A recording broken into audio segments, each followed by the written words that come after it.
Konnichiwa!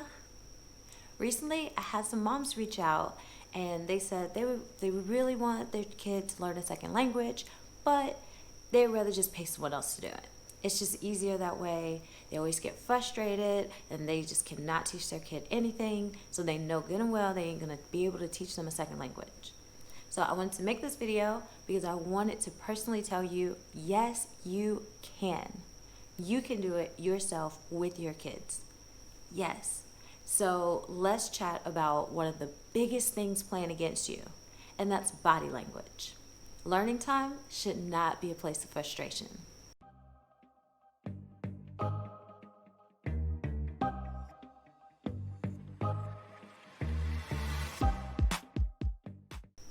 So let's talk. What are you giving off to your kids when it's time to do learning time? Are you giving them that nasty leftover energy after you have given your best to some other commitment in your life all day? Are you cranky or stressed about something else in your life and now you done brought that stressed energy over to learning time with you? Are you coming from a place of like rushing? Let's just get this over with. What you got? What you want to do? Yeah. If it's any of those, your kids will pick up on that. Kids are very intuitive. If you don't want to do it, why should they want to do it? And that's understandable. If your boss came into work and she's just like, you know what, let's get this paperwork done. And you're going to say, hey, you might as well send us home today if you're tired. You're not going to feel it. But if he comes in pumped and ready, you're going to kind of pick up on that energy and you're going to see how fun learning is. So you need to exemplify the energy that you want them to portray when they're doing it. So when something as simple as reading time, when it's time to read, I'm like, oh my gosh, reading is so fun. We get to pick a book. You tell me I can pick it myself? Like, I just hype it up. And they're like, yeah, no, mama, I'ma pick it. Like, nah, you picked yesterday. It's my turn. And I turned dad. I'm like, Dad, you want one too? All right, you could pick for Olivia, I'm gonna pick for Jason. And they just get so giddy and they end up picking their own books. They end up reading through the whole thing and they're so excited. And tomorrow, their first one, I'm like, it's story time. And they run over and they pick the book because I just hyped it up and made it like it's the biggest deal. Inside, I am tired.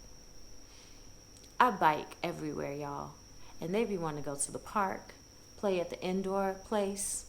You know the one way around the corner. Okay, so anyway, but I just put that down for a minute.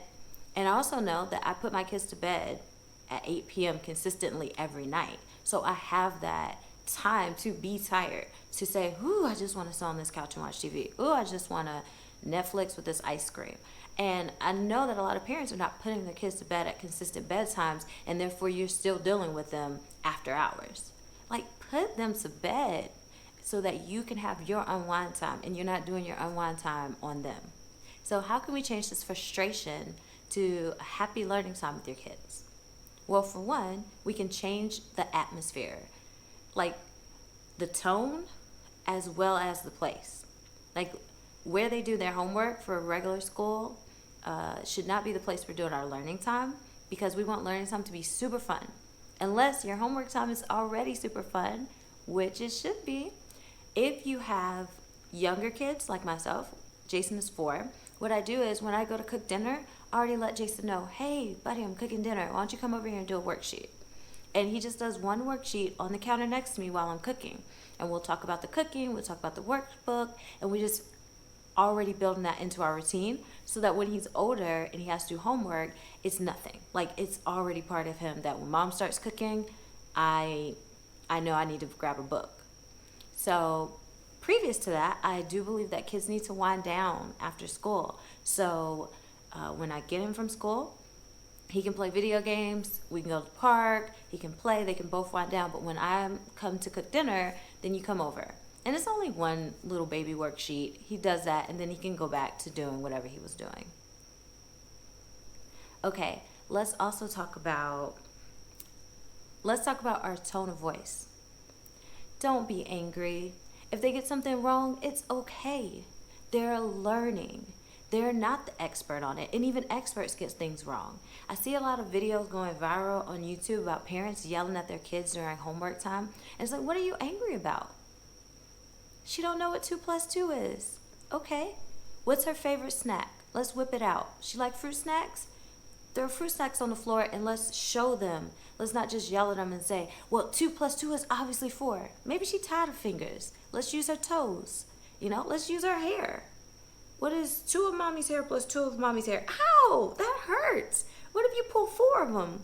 Ah, that's 2 plus 2. It makes 4. Look at that. You can do this. I'm not that good at it, but you could be. Just make it really fun.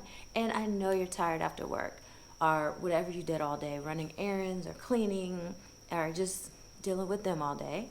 But we just have to push it down just a little bit farther because it's almost 8 o'clock. And at 8 o'clock, they are asleep and you can have that decompressing time. Okay, our next thing is electronics. I know sometimes I have my bad days on this. I'm on my phone and he wants my attention. I have to just remember to just put the phone in the other room, or we all need to put our electronics on. And no matter how the rest of the day went, I do make like a solid 7 p.m. to 8 p.m. is togetherness time. There's no TV, there's no electronics on. But even before that time, there are times when your children just want you to look at something. They just want to feel heard, which goes into my next one, which is actively listening. Listen to them. Don't say anything. Just listen. You're like, oh, so that's what you did. What else, baby? Ah, okay. So some parents say their kids are not expressing what they did at school today, or they're not telling them things or this or that. But have you created a listening environment? And I mean, like, just be quiet. Just giving them a chance to actually get the words out. Sometimes they get out one sentence and then we start pushing our opinion out. It's just like, today my teacher told me that I didn't do so well on my test. She said, what to you? Why would she? Just wait and let her finish the story. And that way they feel heard, they're listened to, they got all of their feelings out, all of their emotions out, and then you responded. So if you have this environment during homework time, when they get something wrong, they get something right, we already created that. We're listening to you. How do you feel about this word? How do you feel about whatever it is we're talking about? If we're playing about fire engines, oh, do you like them? Do you not like them? And he knows that I'm actually listening to him and taking his opinion into account. Okay. Ooh, my favorite. Routine. I'm the queen of labels and routines. So again, it only takes 21 days to create a new routine. If you have a consistent routine, your kids will follow suit. So if you always, like I mentioned earlier, have them do the worksheet at dinner time, like when you're cooking dinner, then they know when I go to grab a pot, you need to be grabbing a book. I don't really have to say it. I do remind him, but he knows, like, he's not going to fight against it. And so that's what you're looking for.